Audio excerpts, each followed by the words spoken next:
Ok, Luc, tu as vu, c'est sûr, puisque tu m'en as parlé, la nouvelle app qui fait parler d'elle, AirChat, donc réseau social basé sur la voix plus ou moins, lancé en grande pompe avec Naval derrière, Naval Ravikant pour ceux qui connaissent pas, gros investisseur en startup, gros quasiment philosophe des startups, plébiscité par Gary Vee, plébiscité par beaucoup de monde.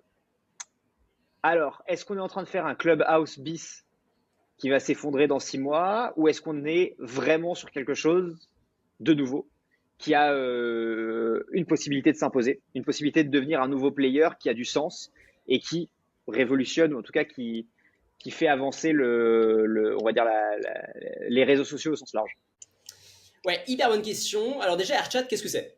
AirChat, en gros, aujourd'hui, alors on se parle, c'est un feed Twitter où, pour publier, il faut faire un audio. Donc on ne peut rien écrire, tout passe par les audios. Et ensuite, tu vas avoir une IA très performante qui va venir transcrire l'audio en texte. C'est tout. Point final. À côté de ça, tu vas avoir des canaux plus ou moins privés, nichés. Donc il y a déjà eu un canal War, donc qui parle de toute la guerre en Israël, Iran, Ukraine, Russie. Tu as un canal, euh, euh, enfin, tu as un canal méditation, tu as un canal startup qui commence à se lancer. Et c'est tout.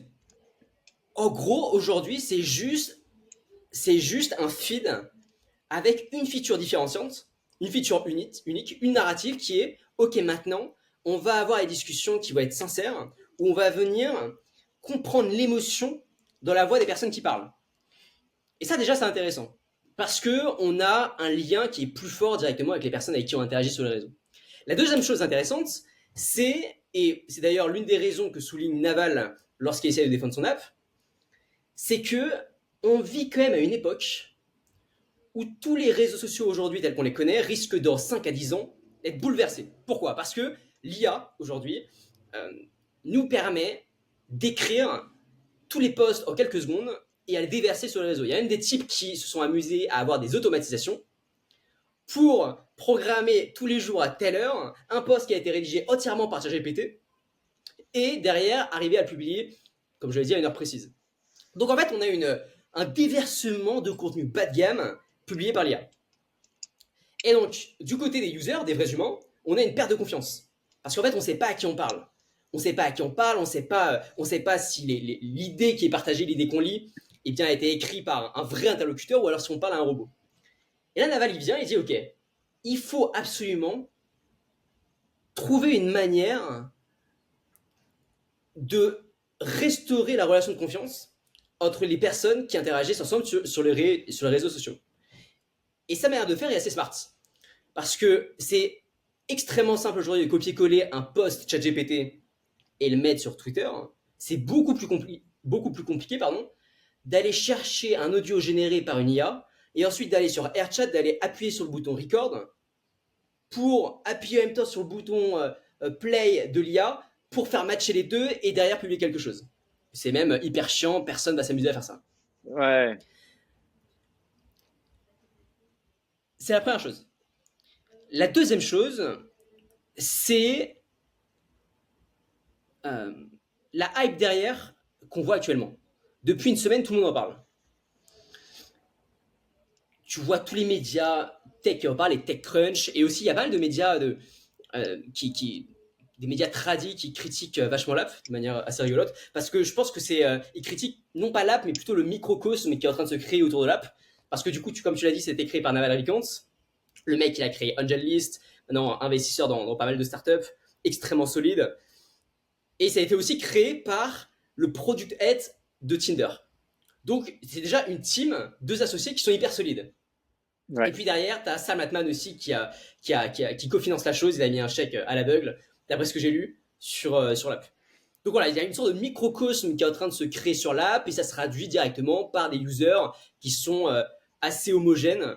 Tu as pas mal de early adopters, tu vas avoir des mecs de la tech, tu vas avoir des journalistes de business, tu vas avoir des startups des CEO de grosses startups, Tu vas avoir des Gary Vee qui aime bien toujours être positionné au bon endroit, au bon moment pour le coup. Et aujourd'hui, tu me parlais de Clubhouse, justement, le lien. C'est que Clubhouse, ça avait démarré exactement de la même manière. Clubhouse, ça avait démarré avec des Mark Zuckerberg et des Elon Musk qui faisaient des lives ensemble pour débattre de tel ou tel sujet. Et là, c'est un peu ce qu'on est en train de vivre avec AirChat, où tu peux, n'importe qui, finalement, peut dialoguer avec un Naval Ravikant qui est plébiscité par absolument tout le monde. Tout le monde suit Naval Ravikant, pratiquement tous les mecs de la tech ont lu son bouquin, le suivent sur les réseaux, retweetent, like ses posts et quelquefois même reprennent ses dires. Donc en fait, ça fonctionne un peu de la même manière. Deuxième point commun, c'est le côté exclusivité. J'imagine que tu n'as pas accès à AirChat. Non. Moi non plus. Non. Pourquoi? Parce qu'en fait, c'est que sous invitation. Tu peux pas y aller si tu n'as pas d'invitation. Comme Clubhouse. Exactement. Donc, deuxième similarité. Et troisième similarité, comme Clubhouse, les mecs, ils viennent pour la hype et ils restent pas très longtemps. C'est-à-dire qu'aujourd'hui, c'est plus le FOMO qui fait venir les personnes sur l'app. Davantage qu'une app ultra bien construite qui rend son utilisation totalement addictive. Ouais. Moi, tu vois, mon point de vue. Alors, du coup, normalement, on garde ça pour la fin, mais là, je le donne quasiment dès le début parce que je suis assez sûr du truc. On en a vu des comme ça, tu vois, plusieurs. Je crois pas que je ne crois absolument pas au fait que ça donne quelque chose. En fait, si tu veux, je vois ça un peu. Donc, il y avait Clubhouse, il y a eu House Party, il y a eu, dans un autre style, il y a eu Biril. Et je vois pas comment ces boîtes-là, que le truc soit utilisé à un moment, machin, genre Biril, ok. Mais je vois pas le modèle que tu peux aller mettre derrière. Et pour moi, c'est trop facile pour les grosses plateformes de venir te piquer ton business. Qu'est-ce qui empêche X demain d'implémenter cette fonctionnalité? C'est exactement ce qui s'est passé pour Clubhouse. Tu as eu les Twitter Space qui, j'ai pas envie de dire de conneries, mais peut-être 2-3 semaines plus tard, tu vois, ou un mois plus tard, ont commencé à être mises en place. Et aujourd'hui, Twitter Space, c'est plus utilisé que Clubhouse. Enfin, j'ai pas les chiffres exacts, j'ai essayé d'en chercher, j'en ai pas trouvé. À mon avis, Clubhouse, c'est à l'abandon, quoi, si tu veux. C'est à l'abandon. Ils avaient levé 100 millions auprès d'A16Z, donc c'est pour ça qu'ils meurent pas, parce qu'à mon avis, ils ont énormément de trésor. Mais je vois pas comment le truc peut se développer, je vois pas comment le truc peut avoir un business model, et je vois pas comment le truc peut être une plateforme pérenne, en fait, si tu veux. Ce qui marche et ce qui rend les plateformes pérennes, c'est que trop de gens y ont intérêt. Si tu veux, sur Instagram, on se constitue, ou sur YouTube, on se constitue une audience, on va pas laisser tomber parce que notre audience, elle est là et elle peut re-regarder nos vidéos et on construit, si tu veux. Il y a un côté quasiment patrimonial à la chose. C'est-à-dire que tu te construis un patrimoine de vidéos, de contenu, de trucs qui te suit.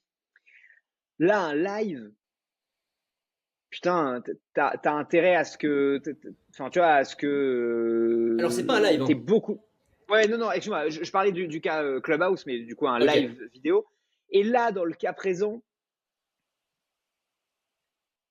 quel est l'intérêt? Enfin, en gros, quel est l'intérêt de créer une nouvelle plateforme pour rajouter une fonctionnalité de voice alors que Twitter, Facebook et Thread pourraient la rajouter quasiment en claquant des doigts, tu vois. Enfin, pour moi, c'est des plateformes de hype qui ne vivent pas sur le long terme, tu vois. C'est pour moi, dans 6 mois, on est dans 6 mois, c'est plié, je pense. Enfin, c'est mon analyse, hein, mais dans 6 mois, c'est soit plié, soit en désuétude, tu vois. Pour la première fois sur le podcast, je crois que je suis hyper dur sur un produit. Mais ça, tu vois, moi, je vois pas le play. Si là, tu me dis demain, choisis 10 boîtes qui vont exploser, et pourtant, celle-là, c'est peut-être celle avec le plus de hype, c'est certain que je la choisis pas, tu vois. Moi, je sais pas. Moi, je sais pas parce que, et justement, ça aurait été un point que je voulais développer sur ce podcast. Comme j'ai dit dans l'introduction, en fait, on est dans un monde aujourd'hui où le contenu partagé sur les réseaux, c'est poubelle. Vraiment. Ça, Le réseau aujourd'hui, je suis entièrement d'accord avec toi. les réseaux aujourd'hui, on les utilise pour trouver des clients ou on les utilise pour la reconnaissance sociale. Ok, il y a des personnes qui nous regardent. Mais on n'a plus d'échange d'idées. On n'a plus d'élévation intellectuelle. Sauf exception, bien sûr, mais dans sa globalité, on n'a plus ça. Tu rajoutes Ouais. à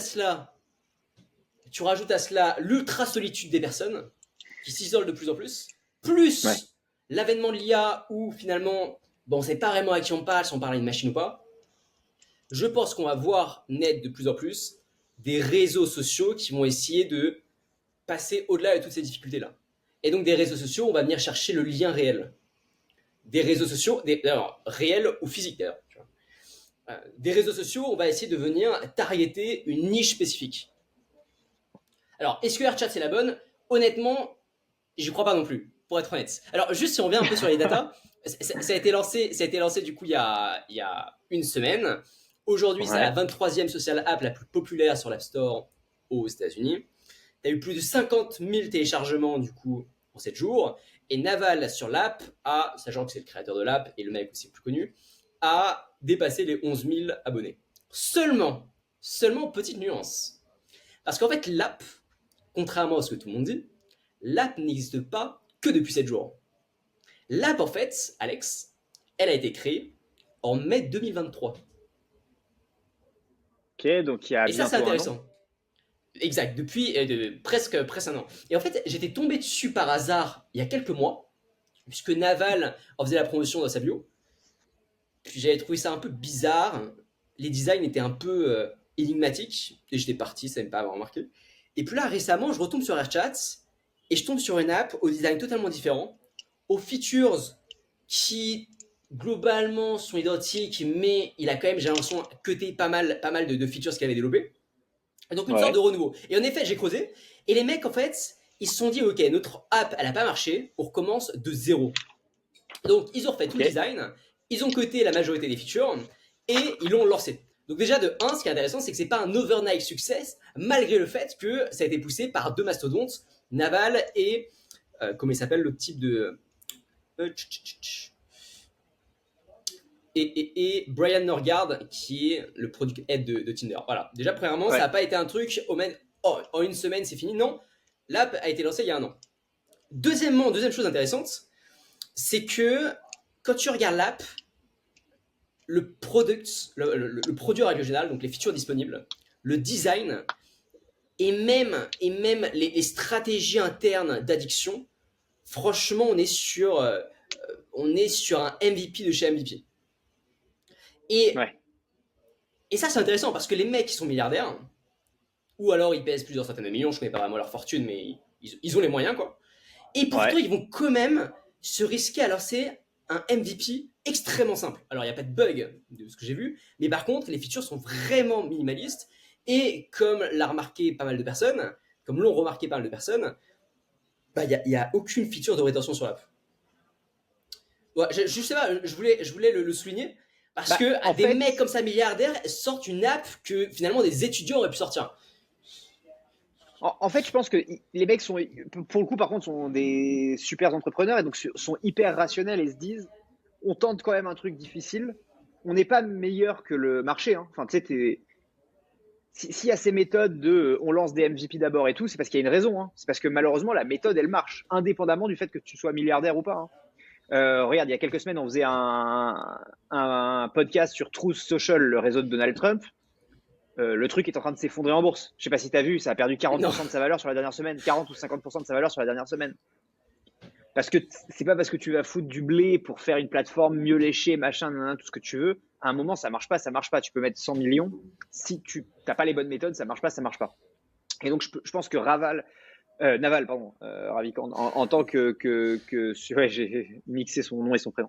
Euh, Naval, en tant que super entrepreneur, il se dit, j'applique les méthodes qui marchent, indépendamment du fait que j'ai du blé ou pas. Le blé, ça viendra après pour scaler. Ce sera plus facile de scaler, mais il applique les mêmes méthodes, je pense, et il les applique bien, puisque, encore une fois, c'est un super entrepreneur. Il a créé Angel List, il a vu des dizaines de milliers d'entrepreneurs passer entre ses mains, donc il sait exactement comment s'y prendre. Par contre, comme tout le monde, il ne sait pas ce qui va marcher et ce qui ne va pas marcher à un instant T.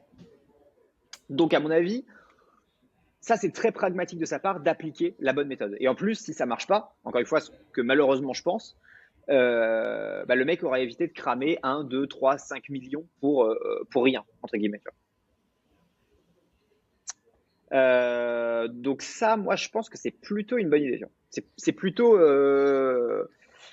pragmatique et ça te permet de vraiment tester les trucs. Et d'ailleurs, si ça se trouve, il faudrait remonter dans l'appli, mais si ça se trouve, dans cette année-là, ils ont testé 2, 3, 4 versions de l'app, tu vois.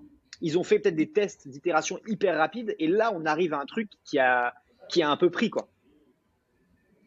Tu vois, ils sont enfin arrivés à un truc qui a pris. Le problème, c'est que prendre pendant un temps et prendre sur le long terme, c'est deux choses différentes. La grosse force de Facebook, on le sait tous, ça a été le fameux effet de réseau. À une époque, il y avait même des VC qui disaient si t'as pas d'effet de réseau, j'investis pas dans ta boîte. C'est-à-dire que l'effet de réseau était devenu la raison pour laquelle on investit, si tu veux. Bon, là, tu peux avoir un effet de réseau en invitant tes potes et tout, mais je le trouve beaucoup moins fort et comme tu dis, beaucoup moins sticky que ce qu'on peut voir sur un Facebook à l'époque, sur un Instagram ensuite, sur un TikTok plus récemment. Et voilà, pour moi, la dernière app sociale qui a vraiment cartonné, si je dis pas de conneries, c'est TikTok. Hein. Tu vois, qui a vraiment pris un. Biril. Ouais, ouais. Moi j'ai du mal. Je sais pas comment analyser le truc. Factuellement, ils ont des super rétentions et tout. Moi, Biril, c'est un autre problème. Biril, je pense que ça doit marcher, mais il va falloir inventer le business model. Parce que Biril, le principe, c'est que justement, d'être vrai et authentique. Donc tous les business d'influenceurs machin, tu les oublies parce que comment promouvoir un produit quand tu sais pas à quelle heure il va falloir poster, tu sais pas dans quelle position tu seras machin, nanana. Donc le pitch de base de l'appli rend ça un peu compliqué. Et après, eux, pour avoir un business model de pub, ça implique que les gens passent très longtemps dessus. Or, leur idée, c'est quand même de dire tu passes pas forcément hyper longtemps sur Biril. Pas autant que tu passes sur Instagram. Donc, soit tu fais payer de la pub très cher en disant comme les gens ont une attention monstrueuse pendant cette période-là, vous allez payer votre pub beaucoup plus cher, mais vos retours seront bien meilleurs. Mais ça, va falloir le prouver. Soit t'es pas bien. Soit tu fais payer les gens et là tu deviens en mode ce que Elon Musk essaie de faire actuellement sur Twitter, c'est-à-dire d'avoir des réseaux par abonnement, quoi. Mais ça, c'est encore un autre combat. Le problème des réseaux par abonnement, c'est que c'est pareil, s'ils commencent tous à s'y mettre, il y a de grandes chances que tu sois abonné à Instagram et à Twitter parce que c'est là que tu as la majorité du contenu et à YouTube Premium à la limite. Tu vas pas t'abonner à 50 trucs, tu vois. Et c'est un peu le problème des plateformes de streaming, tu vois. Genre, quand il y avait que Netflix, tout le monde était plus ou moins abonné à Netflix. Maintenant qu'il y a 50 plateformes, au bout d'un moment, tu fais des choix et tu te dis, ok, pour 2 films, je vais pas m'abonner à Disney+, quoi. Tu vois. Donc, tu as quand même un vrai sujet de cannibalisme des business models. Et donc, Biril, va falloir qu'il choisisse entre tout ça. Je pense que la tâche pour Biril n'est pas aisée. Et pourtant, unpopular opinion, peut-être, je pense que la tâche est plus facile pour Biril qu'elle ne va l'être pour Airchat. Tu vois le truc? Forcément, tu dis ça oula, j'ai pas le mot. Tu dis ça a posteriori. Tu sais que Biril, maintenant, ils ont un effet de réseau dingue. Ils ont instauré des rituels, des habitudes parmi leurs users. Donc maintenant, ils ont des personnes qui reviennent souvent. Ils ont de l'itération, ils ont de la rétention. Ils ont de la rétention, pardon. Ils ont de la croissance. Et ce qu'ils ont pas, c'est de la thune et des manières de monétiser. Ouais. Airchat, Ouais. Ils ont rien de tout ça. Ils n'ont pas de manière de monétiser. D'ailleurs, Naval l'a dit clairement. Il a dit non, moi je finance avec mes fonds. On a demandé à Salmatman de nous mettre un petit ticket. Pour l'instant, le business model, on n'y pense pas. Bon, c'est clair, Romain. On leur a posé la question. D'ailleurs, c'est un journaliste qui a échangé directement avec Naval sur l'app, par audio. Et Naval a répondu. Donc voilà, Airchat, ils ont rien. Ils ont aucun fondamentaux. Donc les probabilités de succès par rapport à juste un business qui a tout sauf le business model, bon bah on arrive sur quelque chose, même si ça n'a absolument rien à voir, hein, mais on arrive à des problématiques de business que finalement tous les business rêveraient d'avoir. Moi je pense notamment à Blablacar qui pendant des années ont itéré sur tout un tas de business models différents. Mais vraiment, pendant des années, ils ont essayé je sais pas quoi. D'ailleurs, c'est quelque chose que j'avais appris avec un prof de Cage, ça je me souviens. Petit clin d'œil, puisque nous sommes tous les deux de Cage. Ouais. Et in fine, ils ont trouvé leur business et bam, ça a démarré. Bon. Mais d'ailleurs, j'ai envie de rebondir sur ça, sur le fait que, enfin, on va à la limite, si AirChat ne marche pas, c'est pas grave. Je pense que ça vaut le coup de se poser la question de, ok, c'est quoi le futur de la création de contenu? Parce que j'ai fait déjà des pitchs tout au long de la vidéo pour expliquer les problématiques. Ouais. Et je trouve ça intéressant d'avoir des mecs qui se posent réellement la question. D'un côté, tu vas avoir les Web3 maximalistes qui vont dire c'est la blockchain qui va résoudre la chose parce que maintenant on saura exactement si c'est un humain ou alors si c'est une IA qui poste, blablabla. Moi, je trouve que ça rajoute de la complexité sur des process existants qui marchent. Donc, voilà, j'y crois pas trop. Je pense que Ouais. on va trouver des solutions plus simples et je trouve que la solution AirChat est séduisante. Alors, peut-être que c'est la feature AirChat est séduisante. Alors, peut-être que c'est pas de la bonne app, peut-être que c'est pas avec les bons fondateurs, hein, mais je trouve la feature intéressante. C'est une excellente question ce que tu dis, parce que, enfin, encore une fois, on fait la même analyse il y a de plus en plus de contenu qui est publié par IA, par machin, c'est de plus en plus compliqué. On fait la même analyse que probablement la nature du contenu qui va le mieux marcher, en tout cas le contenu qu'on pourrait appeler contenu haut de gamme, ça va être du contenu fait par des humains, réellement profondément humanisé, en tout cas. Par exemple, ce qu'on fait là avec des formats longs, des formats où il y a de la réflexion, des formats où il y a peu de cuts, des formats où il y a peut-être moins de montage, tu vois, complexe ou voilà. Et surtout des formats très différenciants, où c'est pas du les 5 trucs pour faire ça. Enfin voilà, ça je pense que l'IA va les dégommer facilement et c'est normal. Le sujet donc. Le sujet donc, c'est à quoi ressemble enfin, une fois qu'on a dit tout ça, est-ce que ça va se passer sur les plateformes actuelles et c'est juste les créateurs de contenu qui vont shifter, tu vois, leur mode de truc? Est-ce que des gens qui faisaient les 5 vidéos pour faire je sais pas quoi vont se mettre à faire du podcast? D'ailleurs, on le voit. Tu as de plus en plus de gens qui lancent leur podcast. Enfin, moi, je vois qu'il y a énormément d'entrepreneurs qui lancent des podcasts, que ce soit des podcasts audio purs ou vidéo purs ou des formats un peu hybrides, ce genre de trucs. Euh, c'est de plus en plus répandu. Et donc, si tu veux, tu commences à avoir un embouteillage là-dessus, là où le format podcast cartonné sans trop faire d'efforts, notamment sur les plateformes de contenu court. Aujourd'hui, c'est pas pour autant que tu auras des bons résultats. Alors, ils seront corrects, les résultats éventuellement, mais ça va pas faire fois 10 000 comme ça pouvait faire avant. Donc, il y a une vraie question, enfin, il va y avoir un vrai questionnement sur le volume de contenu produit et sur qui tire son épingle du jeu de ce truc-là. Soit tu fais, tu sais, on en parlait, je crois, avec Tugan à l'époque, soit tu fais du contenu de très basse qualité, mais avec des volumes délirants grâce à l'IA, et en fait, tu t'en fous d'avoir 1000 vues, mais parce que tu vas faire 1000 vues sur 1000 vidéos par jour, donc voilà. Soit tu as des top créateurs qui vont se détacher, et ça, c'est un jeu long terme, complexe, où il va falloir que tu amènes de la grande qualité, soit intellectuelle, soit de connexion humaine, quoi. Et ça, les features de voix, je suis d'accord avec toi qu'il y a un truc à jouer parce que la voix, c'est quand même un truc qui est plus difficile à faker que le texte ou l'image maintenant. Même si, bon, il y a des IA qui font ça et tout, mais tu le sens encore, enfin, tu l'entends encore beaucoup. Autre chose, je lisais, donc hier, comme je te disais, une étude sur l'IA du fonds ARK Invest, que je vais partager là, dans les prochains jours sur le groupe, mais le sujet de ce truc-là, c'était la vitesse, enfin, le sujet d'une des slides, c'était la vitesse d'amélioration de l'IA. C'est-à-dire que quand GPT-3 est sorti, on a dit dans 80 ans, c'était je crois en plus ou moins 2019 ou un truc comme ça, ou GPT-2, donc avant la vague ChatGPT un peu connue. Donc 2019, on a dit il faudra 80 ans pour que l'IA atteigne le niveau humain. Aux dernières estimations donc de 2024, donc 6 ans plus tard, il reste plus que 8 ans avant que l'IA atteigne le niveau humain. Et si on continue à se tromper de la même manière dont on s'est trompé, c'est-à-dire que l'IA atteint un niveau humain dans 2 ans. Tu vois ce que je veux dire? C'est-à-dire que, en gros, la dernière prédiction, elle est à 8 ans, mais si on continue à se tromper de la manière dont on s'est trompé avant et d'avoir le même delta d'erreur, ça nous met le point à dans 2 ans. Et ça ouvre un paquet de trucs qu'aujourd'hui, on n'arrive pas à envisager dans notre tête. Tu vois, voiture autonome, agent IA qui fait tout et n'importe quoi. Mais demain, peut-être des IA qui ont la capacité de faire le contenu qu'on est en train de faire là et que les gens ne se rendent même pas compte qu'il y a ça. Ce qui veut dire que la dernière barrière de l'homme, si tu veux, c'est le physique. C'est le contact dans la vraie vie. C'est-à-dire que après avoir tout digitalisé, après avoir créé des plateformes pour tout et n'importe quoi, la fin de l'histoire, c'est en fait un concert dans une vraie salle. Tu vois, j'exagère, mais la boucle est bouclée, quoi. Le dernier truc qui a de la valeur, c'est ça. Je te rejoins à 1000%.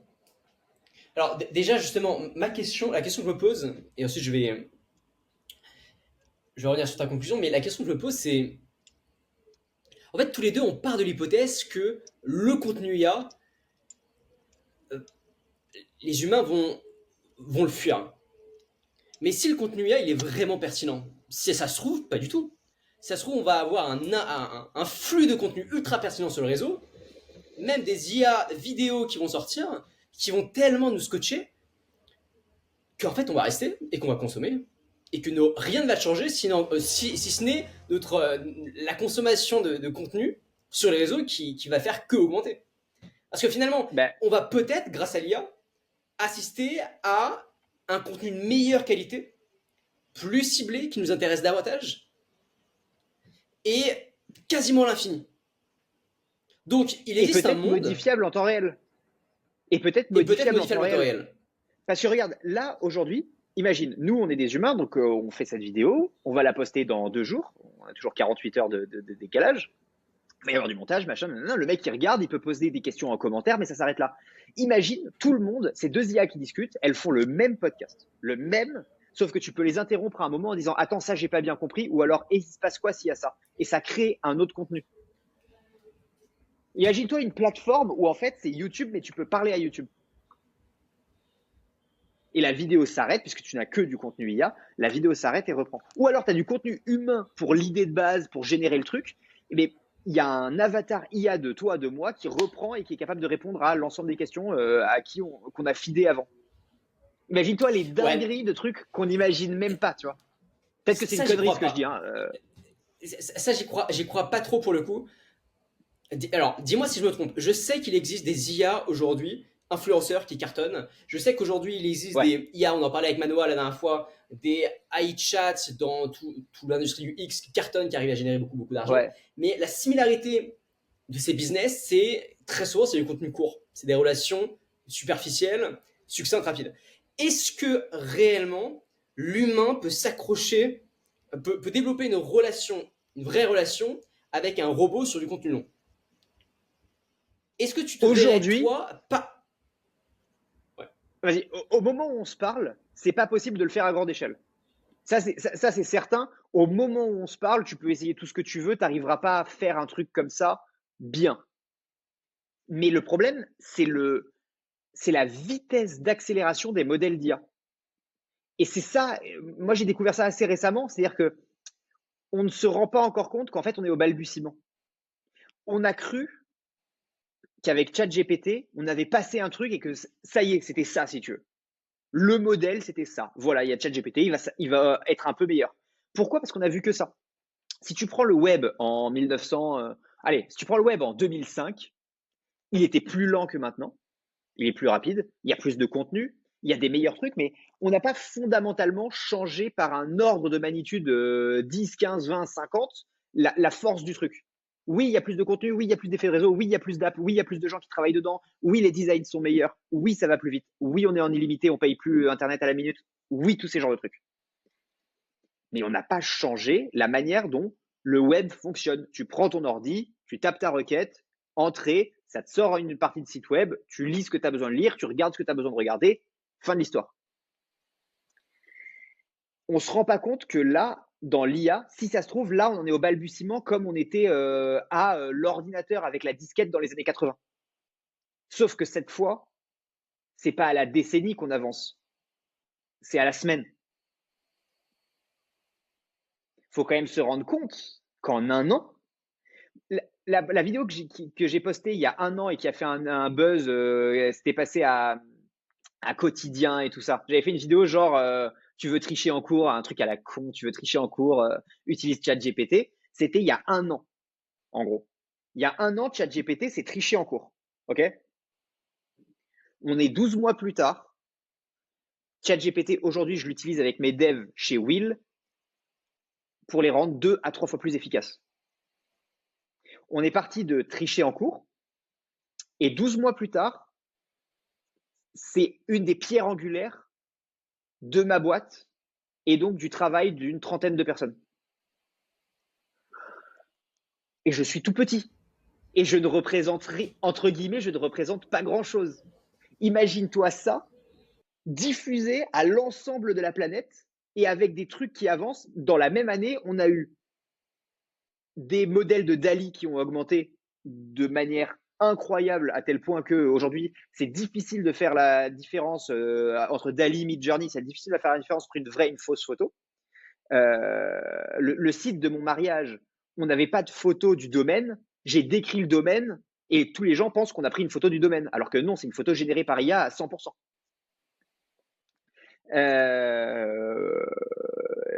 Les Sora, donc les images vidéo qui ont quand même bluffé toute la planète, c'est du détail. Mais le problème, c'est que c'est une courbe exponentielle. C'est-à-dire que on se dit, ce truc-là, c'est incroyable, mais ça se trouve, on n'en est que là de la courbe. Il y a encore ça là à faire. Il y a la hockey curve, si tu veux.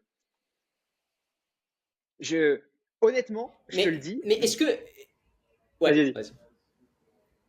Attends, je reprends. Mais juste pour terminer, je pense honnêtement qu'on n'arrive pas à envisager en termes de cognition les 7 prochaines années d'innovation. En 2030, on n'arrive pas à imaginer la curve.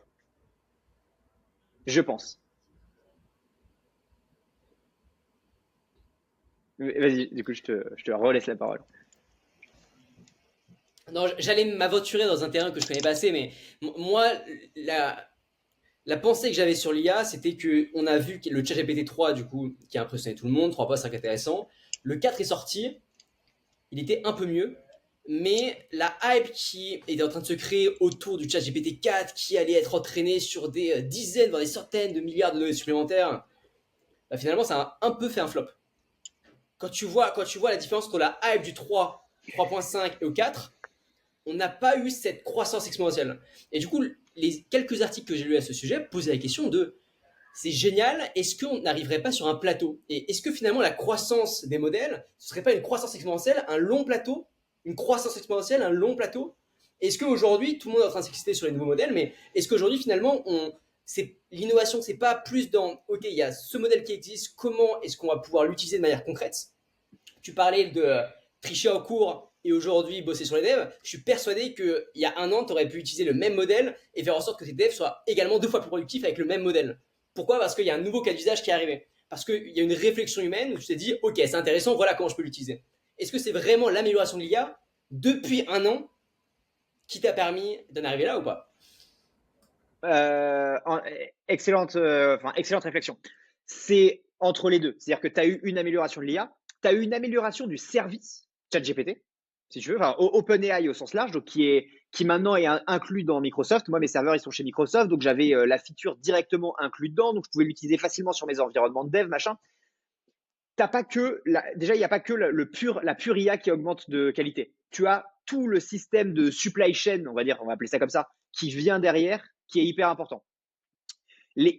Et tu as le fait que ça se répande petit à petit dans le marché. Donc, si moi aujourd'hui je le fais pas, je deviens moins compétitif par rapport à des gens qui le font. Donc, ça me pousse aussi à le faire et à devenir plus compétitif. Mais du coup, quand moi je deviens plus compétitif, je pousse le reste du marché qui fait comme moi à se dire ah putain attends lui il arrive à faire ça. Enfin tu vois ses taux de développement ils ont été multipliés par 2 ou 3. Qu'est-ce que c'est que ce truc là tu vois? Et donc petit à petit t'entraînes par effet de capillarité tout le marché s'entraîne si tu veux.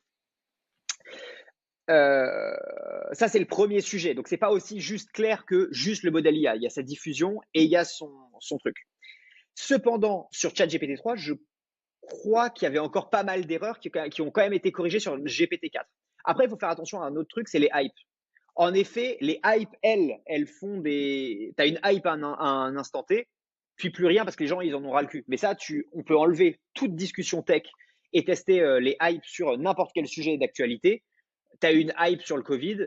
Après, tu as eu une hype sur malheureusement les différentes guerres et ainsi de suite. Et tu vois, et les hypes, elles viennent, elles partent. Ce qui est important, c'est qu'est-ce qui vend qu'est-ce qui vend du papier à un instant T pour les journalistes. Et donc ça, si tu veux, je pense qu'on cache derrière des hypes une réalité technologique qui, elle, avance relativement vite. Après, on n'est pas à l'abri, en effet, je suis d'accord avec toi, de tomber sur un plateau. Et ce que j'ai dit avant devient faux si un plateau dure 2-3 ans. Parce que potentiellement, 2-3 ans, même si derrière il y a un gros bump, on n'est pas sur une société complètement transformée. Mais je pense que entre ça, parce qu'il faut se rendre compte quand même que la diffusion de l'IA, elle a quand même peu commencé. Nous, on vit dans un microcosme. On se dit oui, c'est cool, il y a des IA partout, machin. Ok, mais on monte des boîtes tech, on est, digital nomade, machin. Tu vois, on vit dans un monde qui ne voit que ça. Mais la réalité, c'est, on va dans la rue, on demande à 150 personnes comment l'IA a changé votre vie pour l'instant. Est-ce que vous l'utilisez souvent? Il y a de grandes chances qu'ils te disent non ou qu'ils te disent oui, j'utilise ChatGPT pour lui poser 2-3 questions de temps en temps. Et je pense que ça, par contre, cette adoption, elle est en train de se faire jour après jour, jour après jour, jour après jour, jour après jour. Et donc ça, je pense que c'est en train quand même de changer beaucoup de choses. Mais c'est juste qu'il va falloir 1 an, 2 ans pour que l'adoption passe de 15% de mecs ultra connectés à 80 ou 70 ou 60% de la population, tu vois, qui en a une utilisation. Et l'avantage des IA, c'est que plus tu les utilises, plus elles deviennent fortes.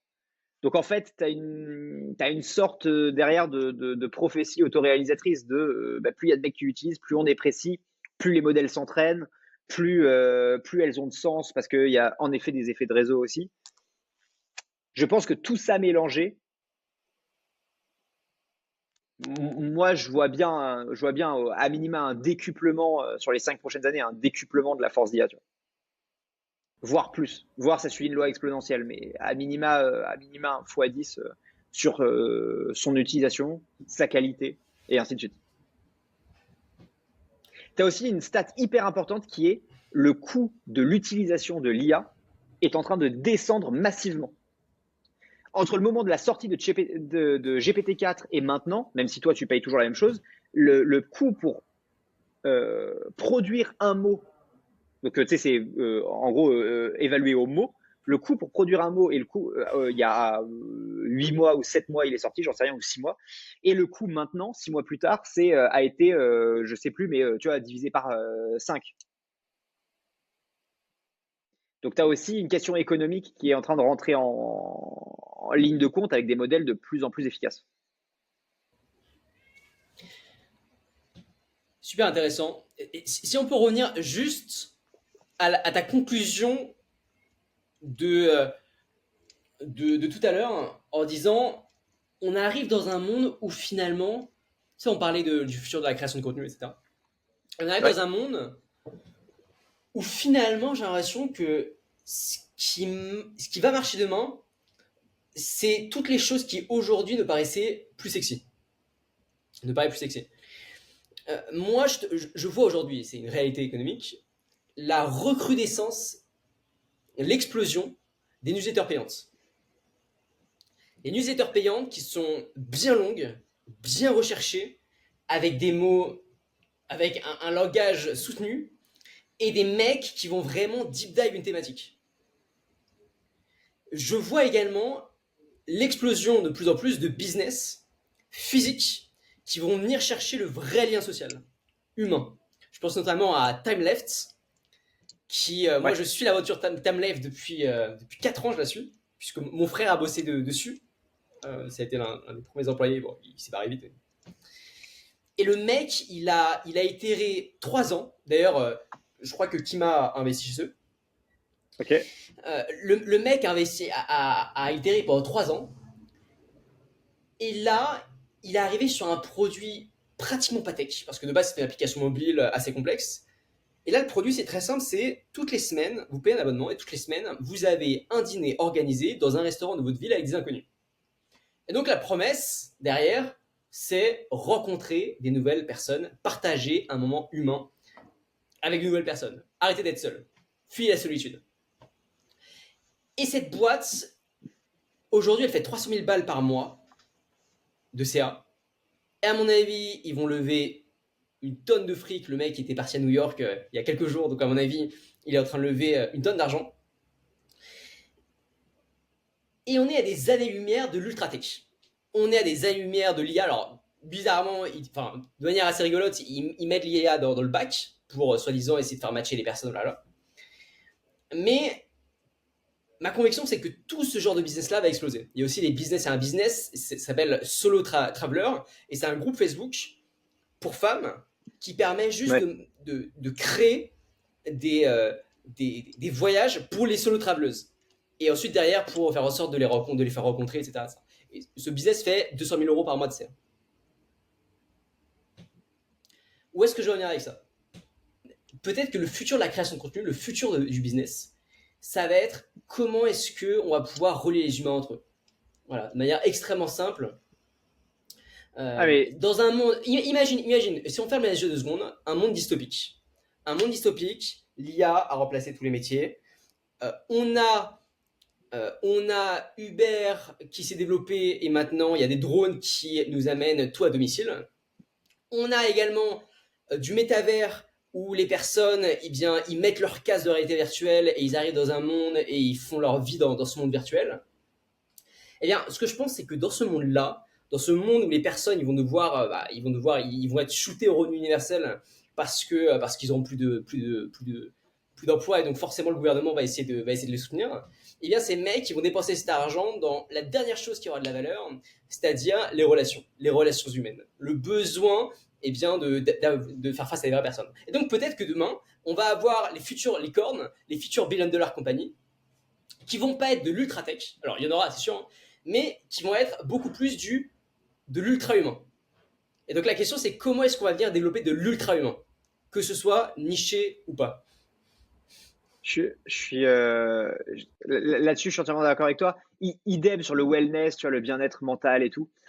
Et je pense que, en effet, dans tous les cas, dystopique, pas dystopique, je pense qu'on se dirige vers un monde où, et de toute façon, on le voit, c'est le sens de l'histoire depuis 500 ans.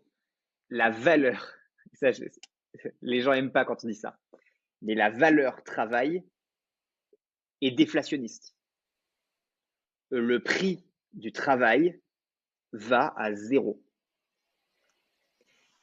Les gens détestent quand on dit ça, mais moi j'en suis convaincu, le prix du travail va à zéro.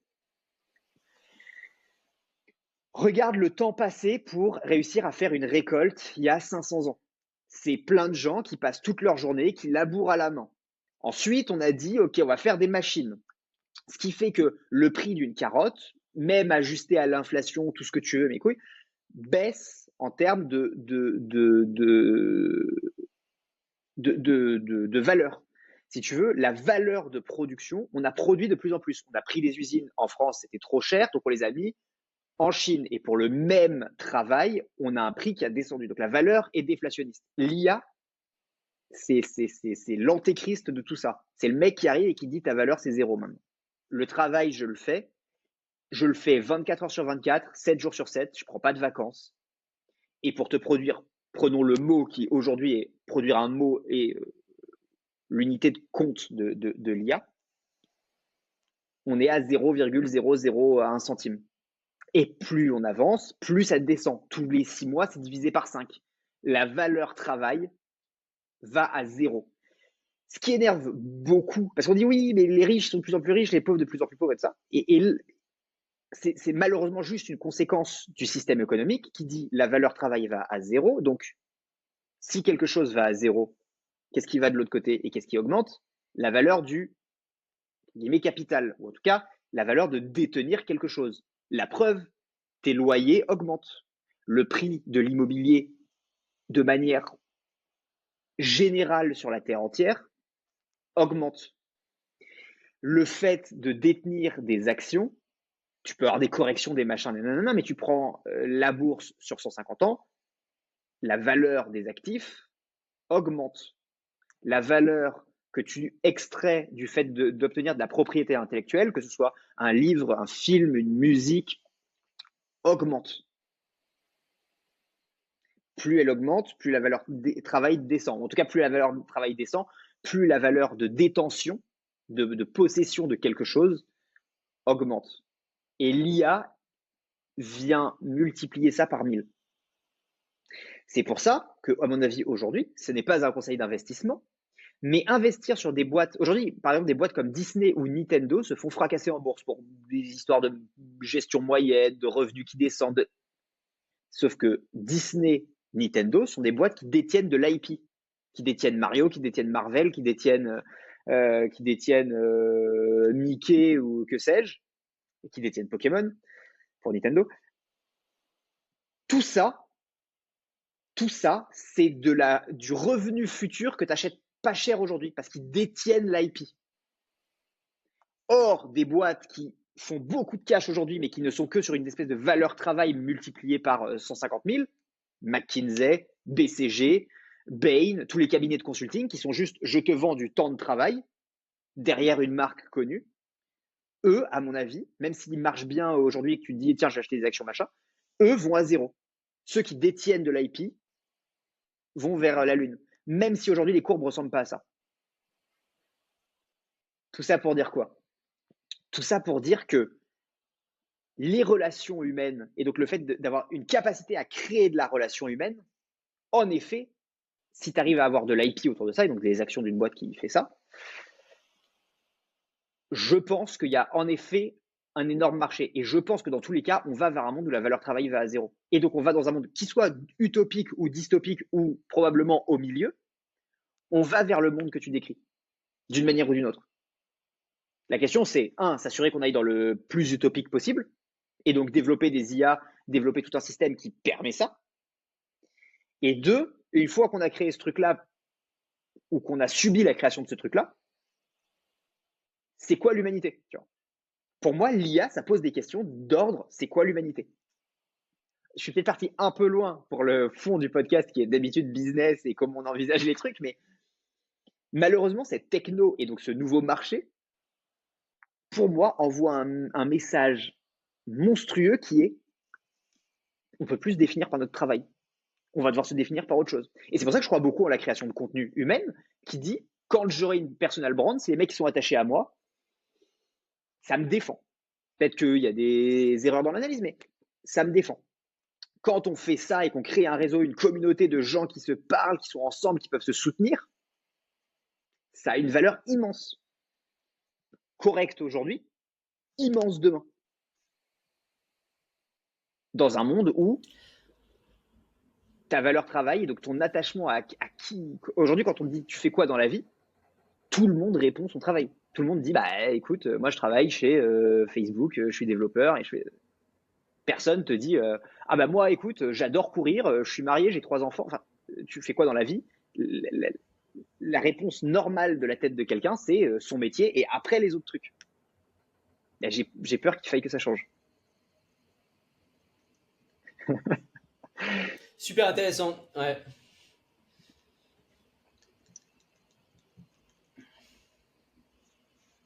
Bon, ce sera un débat qu'on pourra sans doute ouvrir plus tard.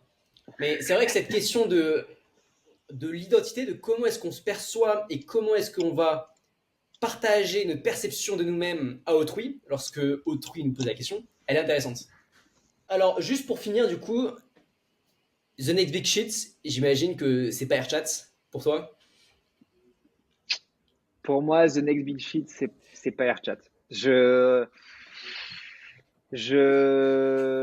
Alors, pour donner mon analyse complète, moi, je pense que AirChat, ça va avoir un moment de buzz et ça va retomber.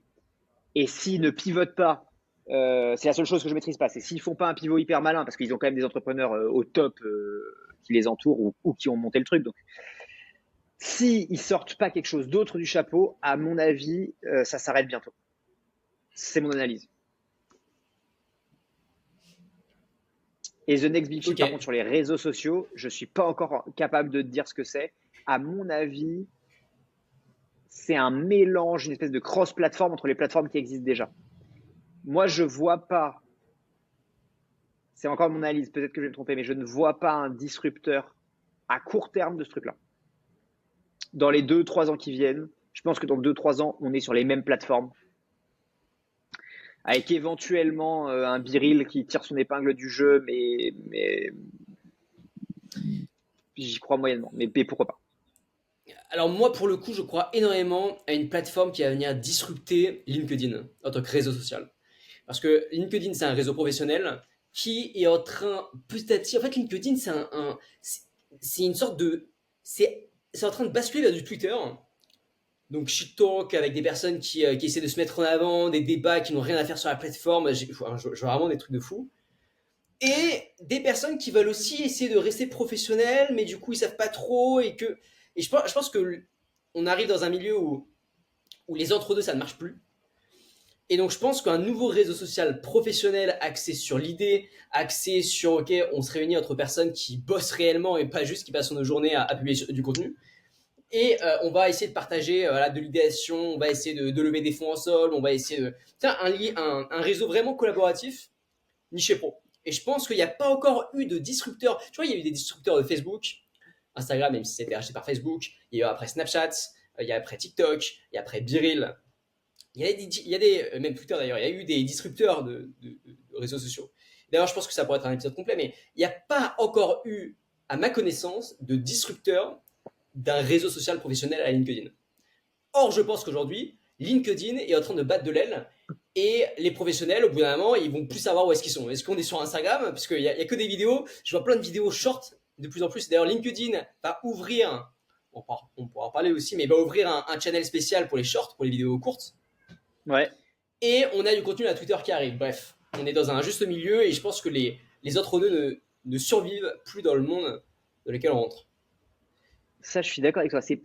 J'avais pas envisagé, quand on a parlé de réseaux sociaux, j'avais pas envisagé le professionnel. En effet, sur le réseau professionnel, je veux bien nuancer ce que je viens de dire parce que LinkedIn, pour moi, n'apporte plus du tout ce qu'il est censé apporter. Moi, je l'utilise de moins en moins, tu vois. Et parce qu'il y a de plus en plus de pubs, enfin des messages qui ont rien à foutre là, enfin, voilà. Je suis assez d'accord avec toi. Je suis assez d'accord avec toi sur l'analyse de LinkedIn, tu vois. Et une plateforme vraiment collaborative où tu pourrais dire ouais, on lève des fonds, on s'associe, j'ai envie de travailler pour quelqu'un et on partage de l'idéation.